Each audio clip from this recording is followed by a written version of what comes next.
All right.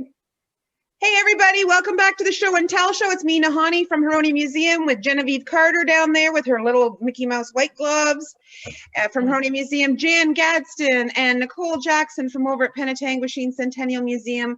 And this week, we're looking at animal-related things because it happens to be my dog's birthday. So that's what I came up with last week. Anyway, yeah. So what do we have for my 7-year-old ninja, the unstealthy pup? I have something that he would look fine in.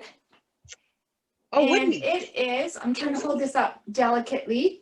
It is a First Nations beaded, it's called a martingale. It's beautiful. And I have to say, as someone who does needlework, when you look on the back, the stitches are really nice and even. So martingale is something, this one seems to be purely decorative, although I do know if anyone out there is a horsey person, you know what martingales are, and they are not decorative, they're really functional. But this is what a martingale would look like. This is a horse's martingale. It is a beaded piece of regalia almost. I know that people have made beaded kind of blankets that would go over sled dogs. So maybe this is something that would fit a sled dog rather than, just an everyday dog. I don't know that anyone dresses up everyday dogs. I know I've seen regalia, I guess, for sled dogs, but so that's what it is. Unfortunately, I don't know anything about it. It came to us from a collector of native beaded items. So I can definitely say that it is probably 19th or early 20th century based on the fabric. It is a commercially made fabric. It's not a hand woven fabric. It's a striped cotton and a black wool, and then with red, white, and green glass beads and with a cotton thread. And it's just a lovely, lovely item. So I'd like to see Ninja wearing that. Yes. Although it might get lost in all his stuff. I know. Actually, it's funny because there is a dog collar called a martingale. And the martingale collars actually come together, but when you pull on them, they get tighter. There we go. Wow. Oh. Very nice. And what's interesting with all the martingales that I've seen, they all have that split end. I'm not entirely sure. It's not functional at all, but it's just kind of interesting that no matter, seems to be no matter the provenience for the artifact, depending, whether it was made in northern Canada or down in the southern United States, a lot of them seem to have that split kind of tongue on the bottom. So it's an interesting decorative motif. Neat. Very cool.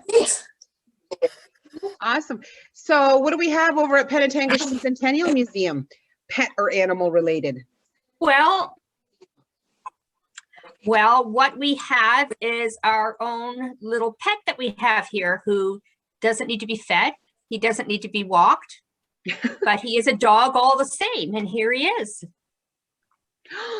So I think he's I think he's a German Shepherd, but I'm not sure. So he was made from the leftover iron bits that would have been producing a stove at the Dominion Foundry, the Dominion Stove Foundry, which was established in 1913. So, being established in 1913, the land was actually donated to J.B. Jennings by his father-in-law, Charles Beck. And Charles Beck was very fond of J.B. And in fact, one of the still living ancestors has told us that they were thick as thieves in business. So he donated the land to JB and established this foundry right next door to the very luxurious Penetanguishene Hotel, who happened to be managed by George Robinson, who was another son-in-law of Charles, who Charles did not like at all. So there's this very smelly stove foundry right beside a very luxurious hotel. But the hotel burned down in 1915, coincidentally the same year that Charles passed away. So he only got to enjoy his revenge for 2 years before the hotel was gone and he was gone. So anyway. So our little dog here, he appears to be like he was made in a mold. You can see where his division is here. And then he would have been, I don't know if welder is the proper name, but he's got some like little boy bits here that seem to hold them all together. So he's a boy dog. There you go. So the foundry operated till 1925, and it was eventually taken over by the Spencer foundry and the Beatty brothers, and ended up in 1962 being operated by James Stewart Manufacturing before it shut down. So there's our pet for the day. Aw, very he's lovely. I can't get over the Very muscle noble. definition.